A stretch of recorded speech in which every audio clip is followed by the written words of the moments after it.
Hello, everyone, and welcome to the weekly transit forecast today. Appreciate you all listening in. Let's go ahead and take a look at what's going on out there. Let me get to another slide here. All right, here we are today. Here's the body graph for Monday, October 23rd. And what I want to do is start here. Let's just kind of ground us into where all the planets are in the body graph. Then we're going to move into an astrology chart and sort of pan back out to get a larger picture of kind of the storyline that's happening right now. One thing of note, and I mentioned this last week for those of you that were able to listen, or for those of you that were not able to, one of the significant things that's happening in the astrological weather right now is that the outer planets are not moving at all. Okay, they've all been in retrograde, and so they're slowing down to station and stop and turn forward again. And it just so happened that they all were doing this at a very similar time period. This obviously doesn't happen all the time in their retrograde cycles, but it is happening right now. And so we have Pluto down here and gate 60 line 2. Now Pluto actually turned direct on October 10th, but it's still barely moving forward, literally just like a few seconds per day. It doesn't even move 1 minute of a degree over the entire month of October. So it's really holding its space at the end of Capricorn in gate 60, the gate of limitations. Neptune, similarly, in gate 36, line 3, is just about to station. So it's been moving in retrograde. It's going to stop, and it will turn direct on December 6th. So it as well is holding its space. And Uranus is here in gate 23, line 4. And Uranus is going to turn direct on January 26th. And Saturn here in gate 55, even though we don't consider Saturn to be an outer planet, it too is going incredibly slow and preparing to stop and station and turn forward on November 5th. So this is really important because on the inner planets, which I'll get to in just a moment, the inner planets are moving very rapidly. They've already gone through their retrograde. They're all moving forward now, and they're really zipping around the sun relative to their average speed. And so it's like there's a lot of noise, right? Even just looking at the news right now, and I'll bring that up a few times just as we look at the transits that have been happening. But it seems like there's a lot going on, yet at a deeper level. And I'm, again, talking about the outer planets, which do, in a sense, operate on our deeper psyche, sort of like an unconscious level. We're not moving. And so it's like all this stuff is happening in the world, all the crisis and the wars and a lot of chaos, both in the worldwide view, both in the U.S. government. If you look at our House of Representatives, there's just a lot going on right now. Yet it kind of has this feeling like we're not reaching any conclusion. We don't know where it's going.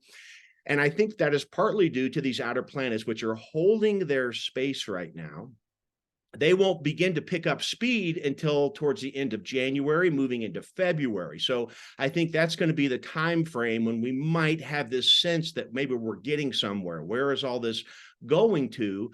We're not there right now. We're being held in this space by the outer planets. And it's very interesting to note, as I've circled here, how much individual circuitry that they are in. Right.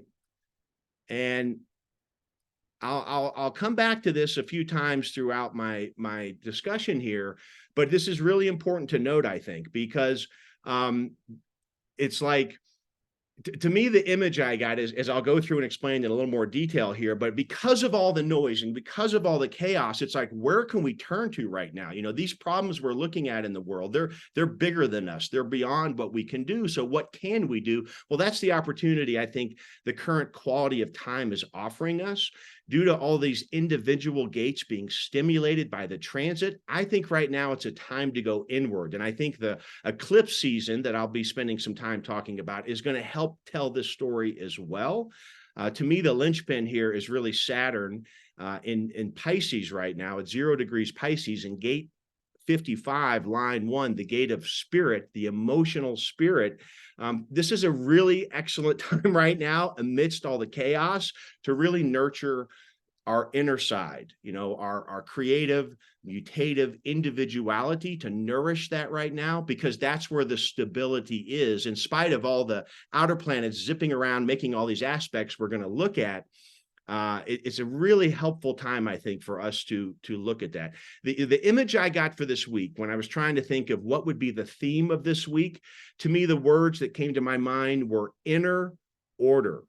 And I thought of, if you've ever been to a public swimming pool in the summer, which I imagine everybody's done that at some point in their life, with all the kids, right? It's very noisy. The kids have toys and beach balls, and it's just a cacophony of stimulation and noise. And you're in the pool, right? And you're getting splashed by them jumping in and out. It's very chaotic. But if you just lower your head below the surface of the water, all of a sudden, everything gets still, right? You might hear a little bit of muffled noise, but there's this tranquility just below the surface. And then, of course, as soon as you pop your head back up, there it is. Wow. You're back in the 3D noisy world. And so that's kind of the image I got when I was thinking about this dichotomy between all of the outer planets holding their space in the sky and all the other planets, where there's a real juxtaposition of this energy going on that's very dynamic right now. And of course, we are right in the middle of this eclipse season, which we'll get to momentarily. Currently, though, now these charts, I have run them for noon each day. So we are in gate 50, line 4 with the sun, and the earth being in gate 3, line 4. And this is the line of transition of astrological signs. So in line 4, the sun is going to move from Libra into Scorpio, and that's going to happen in about 30 minutes from right now. And the earth in gate 3, line 4, is the line of transition from Aries to Taurus. And so that's the current quality of where they're at. And we can see the moon here is in gate 49 over in Aquarius. We still have the nodes in 42 and 32, again, part of that Aries Libra polarity. Mercury has already moved into Scorpio, into gate 28. And this is going to be important because when we have our lunar eclipse this coming Saturday, it's going to be the sun will be in gate 28, line 1. So Mercury's sort of priming the stage right now. And again, we'll come back to that. We've got Venus up here in gate 64, which is over in Virgo. We've got Mars has already moved into Scorpio as well, gate 44 over here in the gate of alertness. And Jupiter also an individual circuitry in the grade of rationalizing, which I think I might have misspoke on 24, 23. But again, just to say that we're looking obviously at a lot of individual circuitry. And then not to mention, the most important here, we have the channel of mutation, a design that initiates and fluctuates, and it is the format energy of all individual circuitry. So again, speaking to this quality this week, we're kicking it off on Monday, where there's this emphasis on our individuality. Okay, so let's hang on to those thoughts and move forward. And let me get to another slide here.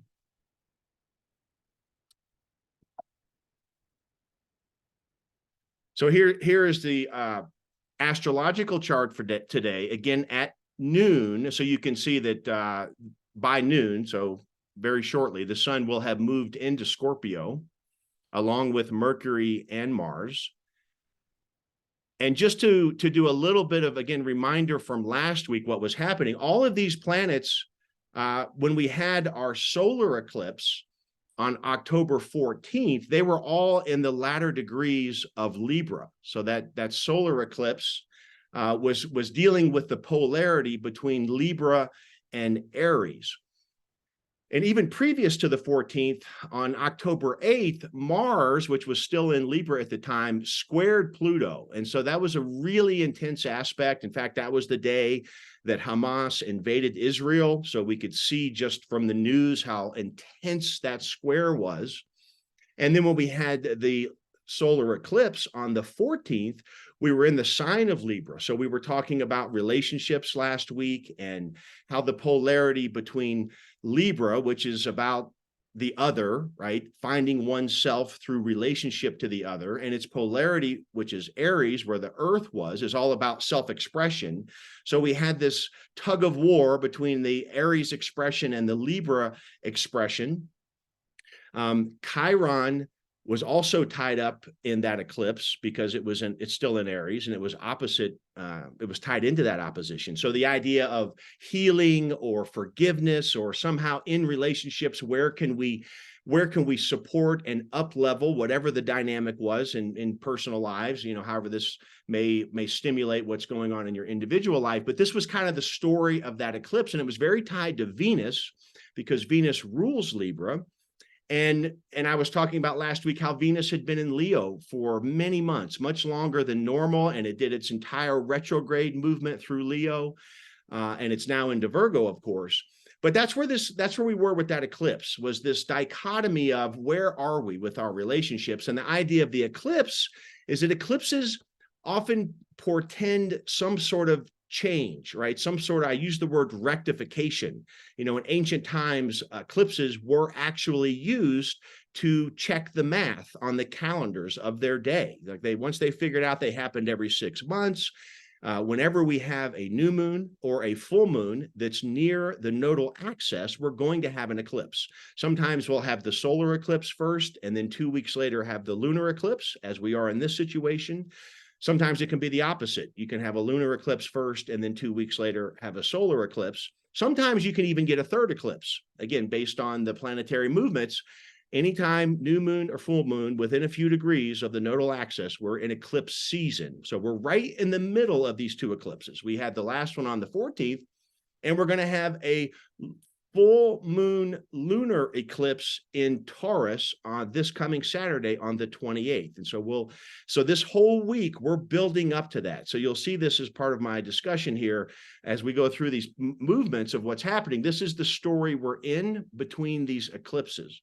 Now, when we look at this chart here, and as I mentioned, the sun is this is at noon. So the sun is moving into Scorpio right now. We have a very different dynamic setting up, right? We had Sun, Mercury, and Mars and Libra before. So we were in a sign that's dealing with harmony and relationships and hopefully balance.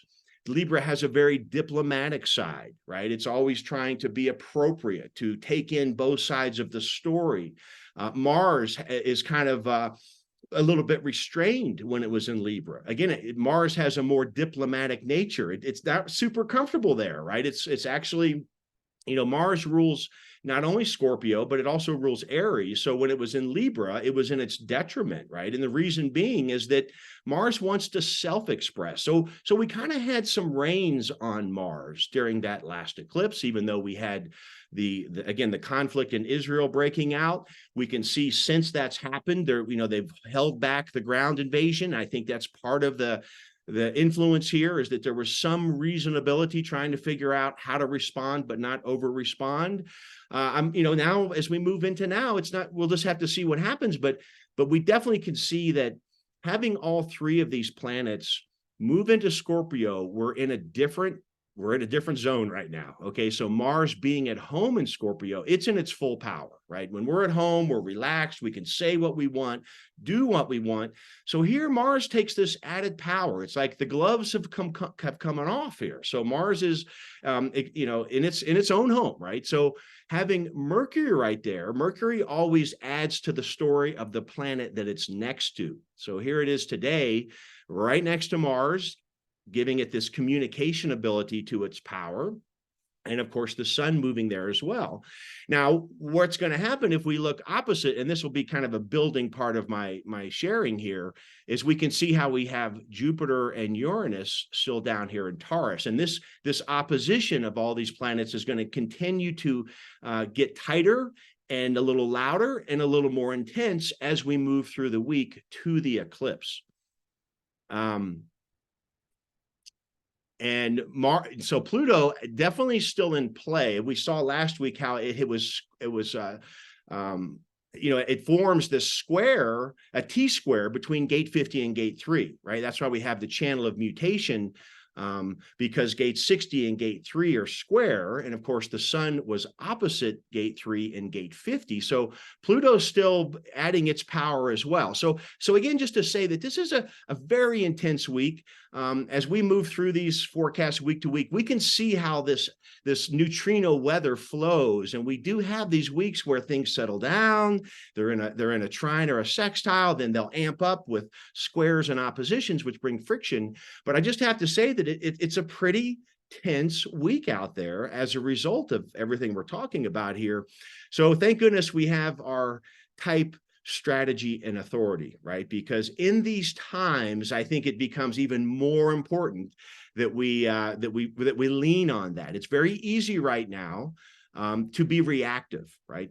When we have a full moon, any full moon, we have the moon opposite the sun. So we have that dynamic tension and tug of war between the two luminaries.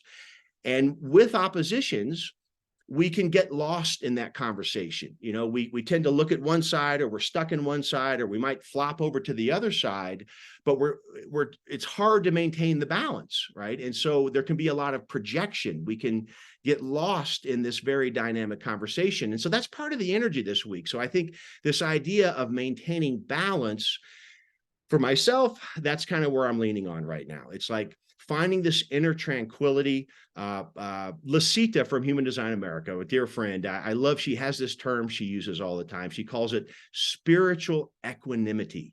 And I'm leaning on gate 55 when I think about this idea of finding emotional stability in gate 55, even though the solar plexus is all about the cyclical nature of life, you know, the chaotic nature of life. As we move from the highs into the lows, we still can find clarity through patience, through non-reactiveness. And the moon can be very reactive, as we'll see later in the week when it gets in this opposition. So, but just to highlight where we're heading here, we have tremendous Scorpio energy going on, all lining up and beginning this conversation with Taurus and Jupiter and Uranus here. Now, let's go, let's keep moving forward here. And just to highlight, since we are still in gate 50 and line 3, it's always nice to remember the taglines, I think. And so here we have the tribal lawgiver, right? Gate 50, the gate of values. It's in our defense circuitry. And it's the instinctual awareness to give the law. Like, this is how we're going to take care of our young, right? The value of historical continuity, traditional values that serve and enrich the future. And when we look at the chops of the hexagram, we see that it's fire over wind. And again, it is in Libra here for just a little bit more before it moves into Scorpio. Well, actually, I had it in Scorpio. It's kind of, I guess line 4 is both. So that's why I put it in Scorpio, because that's where it's going. But again, it's just, I find these, you know, I love working with both astrology and the human design system. And I view them as completely separate systems, because they are. Now, of course, astrology is built into human design, which is wonderful. But I find it very helpful when we're talking about astrological weather to look at the astrology as well. I like to draw on the thousands of years of language that we have, of the historical continuity of watching planets in the sky, seeing what transpires on the earth. But just to say that astrology to me really brings it's really an outward in neutrino information. But when I think about human design, we have the body graph, we have the vehicle. So human design to me is a very inward out energy, if you will. And so, but melding them together, I think, really helps paint a picture when we look at the quality of time. So here again, we have the Earth in gate 3. It's in line 4 right now, ordering, difficulty at the beginnings. And we look at the chops of the hexagram, it's water over thunder. And again, in line 4 here, we're moving into Taurus. It moves into line 5 very shortly today. And so that's why when I go to Tuesday, it's already skipped past line 5 in gate 50, and we've gone into line 6. So we'll be wrapping up the 50 and the 3. And what's going to happen is tomorrow will be the last day we have this current channel of mutation going on. And so as we move into tomorrow, Again, we're going to continue to see this opposition building. Now, what's supportive tomorrow is when we look over here at Saturn, which again is in gate 55, line 1, is trining this Scorpio stellium that we have. And also the moon, not only later today, but as we move into Tuesday tomorrow, it joins up with Saturn, as we can see here. So it's going to be moving into a conjunction with Saturn for, again, this part of tomorrow, and it's forming a trine with all this. And so I think that really brings some stability, right? With all the noise and the chaos and so forth, this again is lending itself to the spiritual equanimity in the gate of our spirit. And that's where I really think that's there's any hope right now. Every time we stick our head out the doorway and look around, or we watch the news and we see the destruction and the chaos, it's just so disheartening. I mean, no matter where people stand on any side of this argument, we are witnessing crisis at its limitless level. You know, I can't help but think of Neptune right now, the planet of limitlessness, right? It rules Pisces in the gate of crisis, and it feels like unlimited crisis right now. So it's very disturbing. It is in line 3 right now, which is the line of transition, which is not only the ability to endure crisis and change, but it's also the moment of which the darkening has ended, the decline has ended, and we're transitioning into the new phase. Now, that's going to take time, right? This is not going to happen overnight. So, but just to say that with all of that happening out there in the world, I think what the planets are sharing again is that by going inward, nurturing whatever brings balance and calmness, that gate 50 finding that emotional, balanced, relaxed nervous system as we spend time, whatever your thing is, meditating, yoga, hiking in the woods, playing an instrument, painting a picture. I really find that the outer planets right now are going to support these efforts that we make to go in to find this emotional stability. And again, I love the word spiritual equanimity, because that's kind of the only place to go right now. Otherwise, we've got very, very intense energy building. So this trine, I think, is very supportive as we're moving through Tuesday here.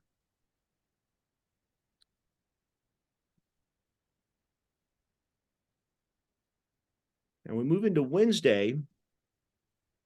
This is where we have the sun, as you can see, is moving into gate 21, which is also where Mercury has already shown up at. Let me get my. So we see here we are, gate 28, line 1, and Mercury is also joined up in gate 28. So, you know, we've got a lot of splenic fear gates going on here, for one thing, because I think, again, we can kind of see this if we look at the larger scale of the global news. But here we have, you know, this is the gate 28, the game player, right? It's in the channel of struggle, a design of stubbornness. This is the struggle to find meaning in life, right? The gate 28, being willing to take the appropriate risks that provide the reward. And of course, the driving fear behind all that is the fear of death, like life without meaning, which is a terrible thought to have. We all want to have meaning. And so the sun is going to move into this realm right now where it's saying, you know, what is it? What, you know, giving us this opportunity, right? Because it's simply the weather. We will follow our authority to decide how we engage with that. We can look at our individual chart and place these activations in there to see how we're being stimulated in our own way, in our own chart. But it's definitely the theme as we move into the latter part of the week. That puts the Earth here in gate 27, in the gate of caring. So we had the gate 50, but now all of a sudden we get the other end of the channel of preservation, a design of custodianship, this very tribal oriented, you know, it's how do we take care of our people, our tribe? How do we support each other? We have, we still had the nodes in this Aries Libra thing here. So we've still got gate 32, gate of duration, right? The fear of failure, right? The failure of the tribe. Like, we've got to implement things that are going to support us and nurture us and take us into the future. But here we're adding the fear of failure. And then we also have gate 44, where Mars is, again, in Scorpio, in gate 44, the fear of the past, right? Again, more tribal energy. And I can't help, again, but look at the global news and how we're even in today's world, it seems unimaginable that we can have this kind of conflict with all the technology and the resources and so forth. We're just seeing this deep-rooted fears of the past. I mean, this war in Israel, I mean, we're going back since time, right? Centuries old conflicts that are now rearing themselves up, and it's a deep-rooted fear of tribal land, tribal culture, and religions. And it's just so intense right now. And we're also in the Godhead Minerva with all these gates, right? And that's part of that protecting the foundation of our tribe from the past, and it's leading us into this chaos that we certainly can see across the globe right now. So we're setting up for an intense period. But again, with the weather, as long as we are dressed for the weather, we will navigate it appropriately. But all that to say, it is a very, very stimulating time to be extra, I think, just mindful. And of course, nurturing inner authority and strategy is the only way forward right now. But it can seem very intense. Scorpio is a very intense sign, and we're going to say a little bit more about that as we move forward here. So on Wednesday, again, not a whole lot of changes other than this crescendo effect, right? Everything's lining up for this eclipse, but we're going to have this trine from Saturn throughout the week in gate 55. And so that's why I keep coming back to that. To me, that's a stability right now. That's where we can find solace and find refuge amidst the intensity of what's going on in Scorpio as it lines up against Taurus.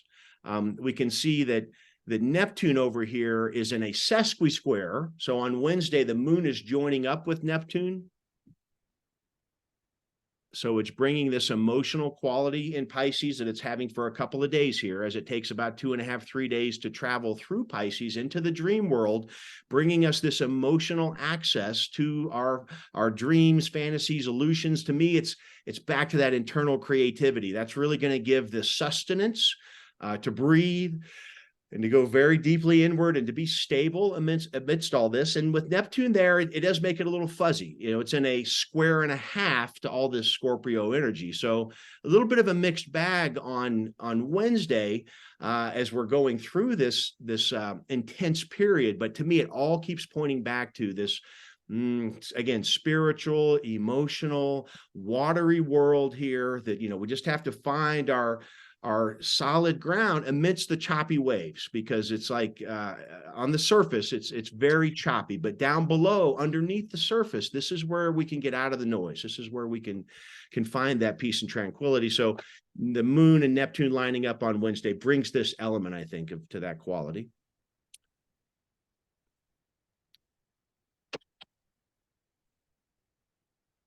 And let's just highlight gate 28 again, since the sun and the earth are moving into 28 and 27. As I mentioned, it's the gate of the game player, the transitoriness of power and influence. The chops on the hexagram are lake over wind. I want to read, I love this little book I've got. It's called The I Ching, The Tao of Drumming by Michael Drake. They have pretty good text in here. Let me just read what they had for 28, the gate of the game player.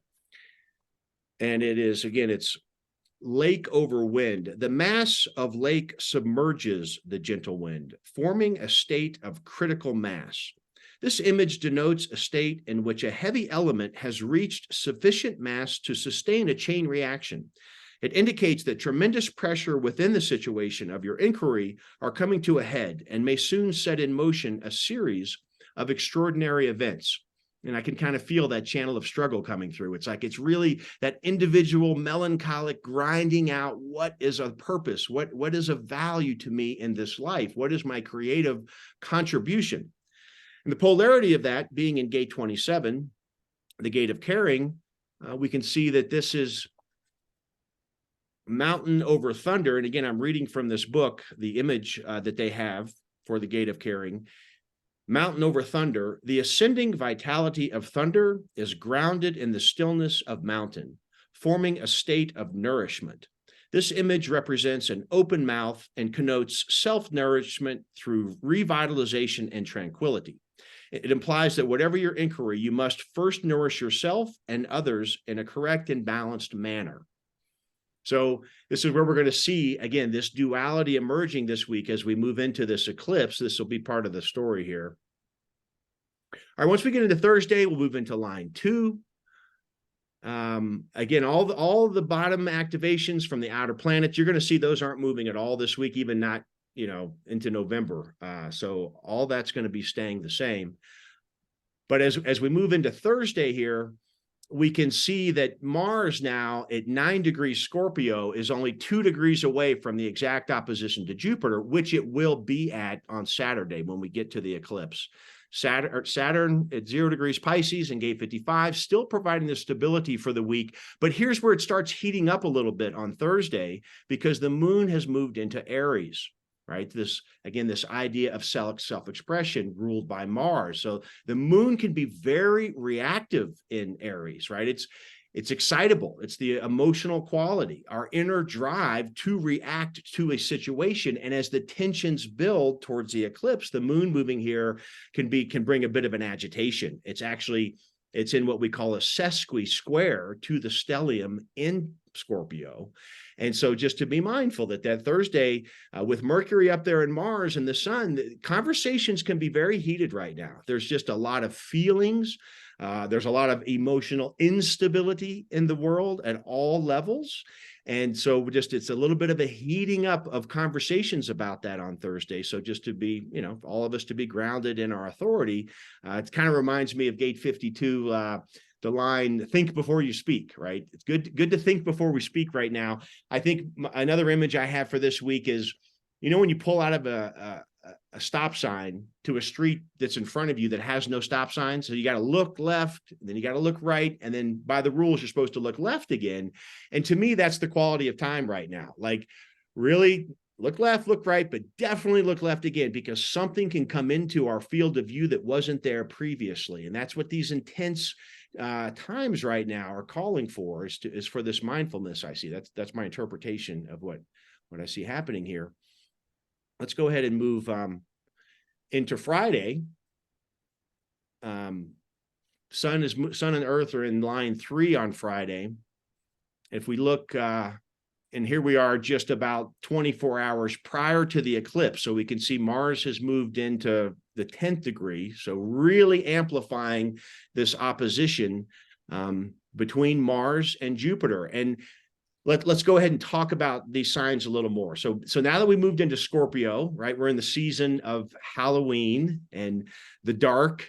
The season is changing. Fall is ending. The earth is receding, right? We're preparing for winter. The leaves are starting to fall. We're definitely feeling the change of seasons. Scorpio is fixed water, right? It's like the deep within the deep.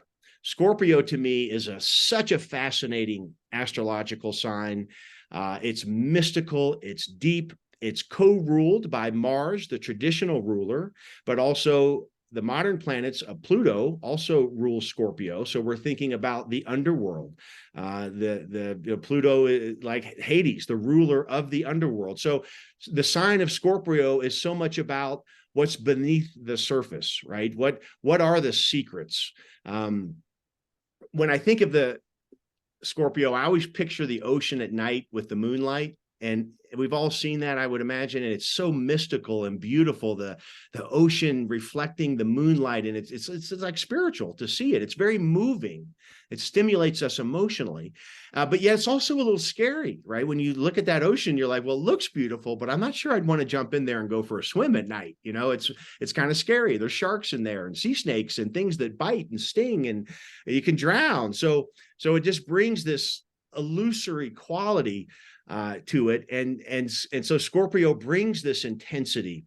It's very a sign that people that are Scorpio suns tend to be very intense, very passionate, very loyal. But you don't want to get on the bad side. I mean, it's never advisable to do wrong to a Scorpio, right? They don't forget, because that's not fair. There's just real intensity.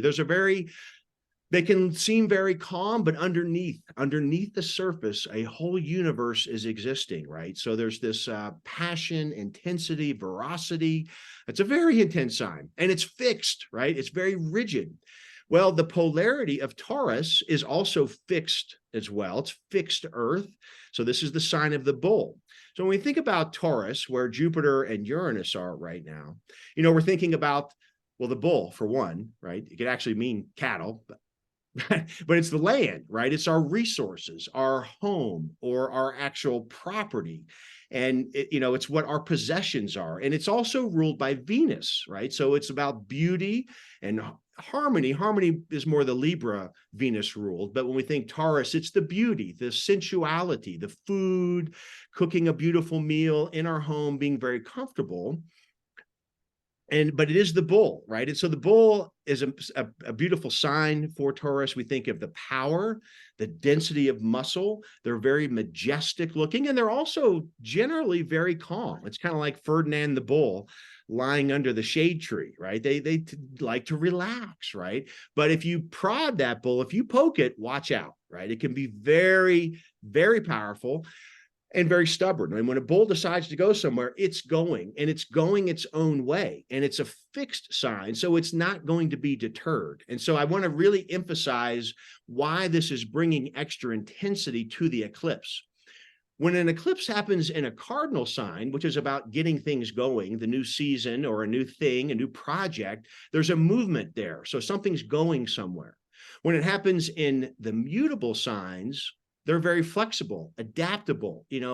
Mutable signs are more accommodating. But when we're talking about fixed signs, this is like no one's going to give. It kind of has the line 4 quality of rigidity, right? It can be really strong. In fact, so strong it can break, right? And so that's where this eclipse is going to have this extra intensity due to the fixed nature. And so if we think about the Taurus side of the conversation, the Taurus side of this eclipse is going to be Jupiter, which is the benevolent expansion. It's like Jupiter has all its things. I've got my yard, and I've got my swing, and my chairs, and my things of comfort, and my house is in order. And Uranus is there providing the stimulating expansion with Jupiter in this fixed sign of possessions. And then on the other side of that, with Scorpio, we have the Sun, Mercury, and Mars looking over at Taurus and going, yeah, okay, that's your possessions, but how did you get that? Did you work for it, or was it given to you? What's the contract? Scorpio is about death, rebirth, transformation, yes, but it's also about the contracts underneath all that, right? Kind of like it's a delicate conversation, but if I think about this war in Israel, it's like, okay, that's Israel. Israel's like the Taurus. They've got their state. They have their things and their sovereignty, and no one should attack them. But then you have the Hamas, and they're like, yeah, but they were given that state by the United States. Like, where's our state? And so they're looking back in time saying, this wasn't fair. This isn't fair that this. So again, I'm just kind of trying to tie that into these signs where they are diametrically opposed, where Scorpio is like, okay, that's your land, but what led to that? What's underneath it? That's another thing. Like Scorpio, if Taurus is the actual dirt of your property, Scorpio is looking at what's underneath it. Is there oil there? Is there minerals? It's like what's underneath this story of Taurus. And that's where Scorpio is right now. So we have these intense oppositions trying to understand this, not only from a geopolitical view, but internally there can be this, where are we in the mix of this conversation? And on Friday, if we look over here in Aries, that moon is still in Aries. So again, highly volatile, reactive, emotional quality, the potential of that. It's lined up with Chiron on Friday, which is about wounds and past hurt. So again, it's just sort of poking the argument, if you will, on Friday here. And then we'll move into Saturday, where we actually have the eclipse. It's going to be at 2:23 Mountain Daylight Time here where I'm at. So we're not going to see this lunar eclipse because it's happening in the United States during the daytime. But we can see when it happens, the sun is going to be in gate 28, line 4. The sun is still in 27, and there's the moon lined up with it.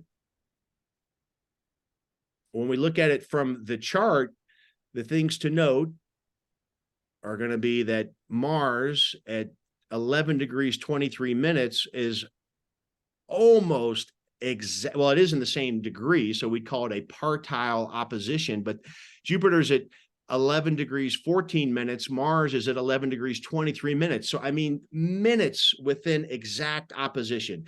So again, just using the basic keynotes of Mars, the planet of the god of war and energy and aggression, immaturity, like in its home sign. I mean, it's ready to rumble. Okay, and here we have Jupiter, which expands whatever it touches. So it's bringing this expansive quality to this polarity. We see that, of course, with the eclipse itself, we have the sun in gate 28, and here it is at 5 degrees Scorpio, 9 minutes, and here's the moon at 5 degrees. So these guys are in a conjunction within about 6 degrees, which is still pretty tight.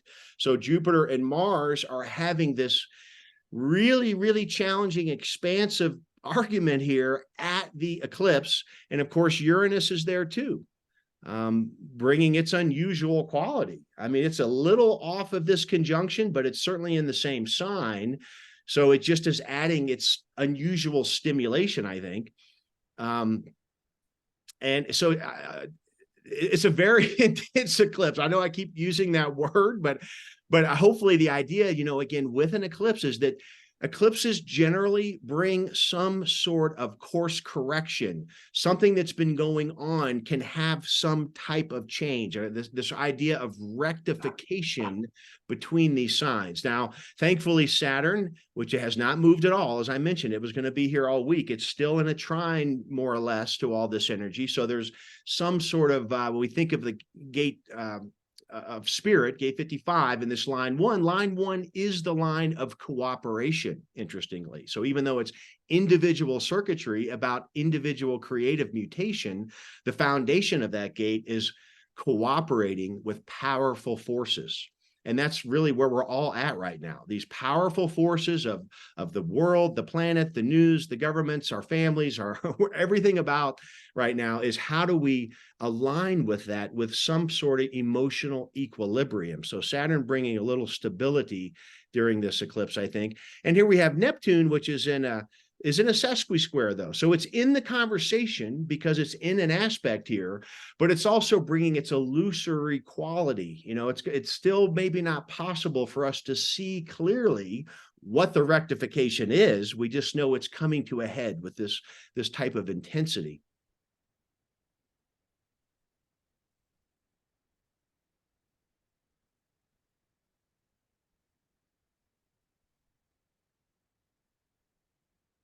After we move out of that, Sunday, wrapping up my forecast for the week here, not a lot of change here other than we see that the sun and the earth will move into line 5, and we'll wrap up gate 28 as we move into next week. But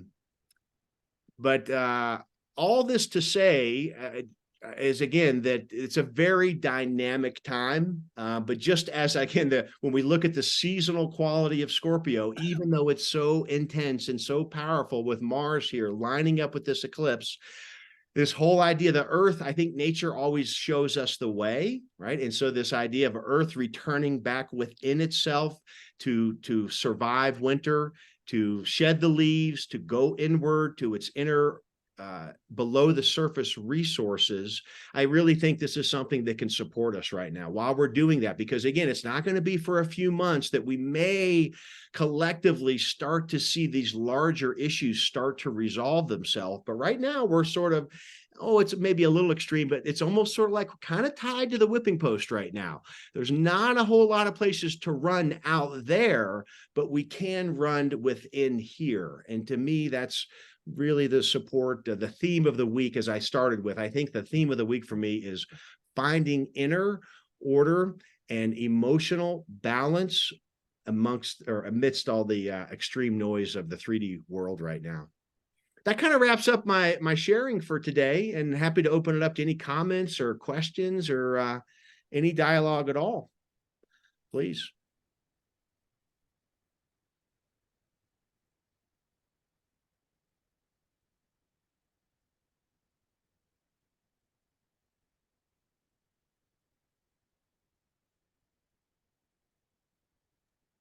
Well, I'm just seeing that 360, and we just had that in the nodes for the 4232 nodal environment. And so yeah, I guess this is just a week because we have Pluto in gate 60 and then we have the Earth in gate 3. We're already halfway through it, but this is 5.7 days of having that channel activated again. So we're all getting conditioned by that individual energy, and just a little flashback back to when it was in the nodes. I mean, I kind of like to think of when a channel is active in the program, the whole world is getting an episode of that TV show, and then the channel stops being active and it's dormant, and then it becomes active again, and we get the next episode of the show. So if things were happening, yeah, I see Christine's comment about melancholy kicking in hard. If you've felt that melancholy and that kind of restless energy and that kind of waiting for something to happen and not sure what, and feeling stuck and all this stuff, maybe the last time we felt that was for a couple months, which ended a few weeks ago, and then now it's back. So it's back for this week. And yeah, being tired and not being able to sleep, I see Casey said, yeah, I usually get right to sleep around midnight. Last night I couldn't get to sleep till like 3 a.m. or something, and it's been kind of common this week of just restless energy, that intensity. Yeah, So, for sure. but You're right, Jonah, because that 50, when the nodes are there, that Pluto was squaring those nodes all summer long, like from latter June all the way up until August. And then, like you said, it went away when the nodes shift, but now it's back this week. And so there's been that 50 and gate 3 intensity for some time, with Pluto lined up in a T-square with all that. So pushing us, down into the lower world, like what is down there, what needs to be resolved, what is the truth, not only individually, but I think if we expand it collectively and geopolitically, everybody's searching for what is my truth in the midst of all this. And as you guys are sharing, yeah, it can be very restless. It's very uncomfortable. And yeah, finding ways. Although Nancy is saying how much she loves it and how creative it's made her, and yeah, I've had some creative outlets as well. It's a good time for creativity. It's hard to do things that don't have that creative aspect. I mean, I've felt most at peace during this time when I am in a creative capacity. So Yeah, exactly. Yeah, I really think that's where we can go right now to find some solace and be, as you said, be very productive in that regard as well. mm-hmm.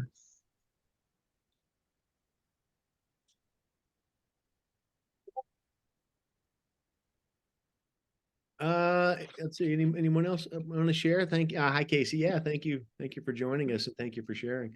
Anyone else have anything? Otherwise, we can go ahead and wrap it up. We'll put this recording, if you didn't catch all of it, we'll put it in the Discord. We'll add a link in a little while.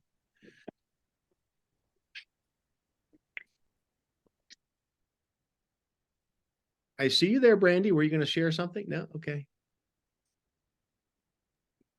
I'm trying. I'm just driving through the dam right now, so I didn't want to cut out. So I was just going to share that, just kind of echo the sentiments that you and Jonah, Casey, and Nancy shared. I'm really enjoying the creativity in the chaos. It is, I mean, just remembering 55, remembering myself, remembering who I am and the individuation through all of it. It's like the first eclipse was the intention setting, and this time in between has been you're really sure this is really what you want, and it feels as if with the Taurus and Scorpio combination that's coming up with this lunar eclipse, that it can be the payoff or the starting to see what's good in biology, sensually, in the deep darkness of that moonlit ocean that you talked about. Yeah. Thank you for sharing that. I can completely relate to that. And also it makes me think of, when we're thinking about this individual circuitry, the uncertainty. And that's that part of that melancholy is that deep uncertainty. When will the thing emerge? When will the creative spark? When is the next mutation? Is it a viable mutation? Well, whatever's going to come out of us individually, is it going to have value? Is it going to be accepted? And so this idea of uncertainty is what can make it so uncomfortable. We just don't know. We don't know till it happens. Right. And with 3 being in the mix, it's like remembering to come back to play and experimentation and bliss and the joy of all of it through your individual spirit. So thank you for every week coming on here. This is wonderful to help expand what I know about human design. So thank you. Yeah, thank you for joining us. Yeah, awesome. And let me just check the chat one more time. Let's see, Nancy, I love the surprising breakthrough. Yeah, spike energy mutating. Yeah. Fluid in the unknown. Beautifully written. That was really nice. Thank you for sharing that. That really speaks to what I was sensing too of all this energy.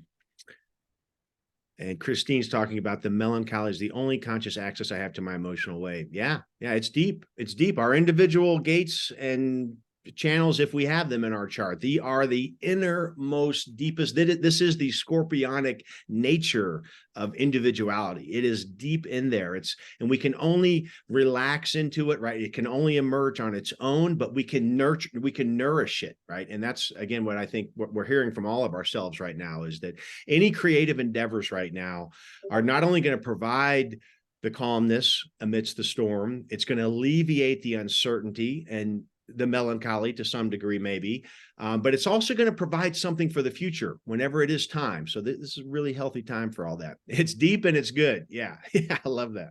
Love that. Inner order, nourishing our inner order right now.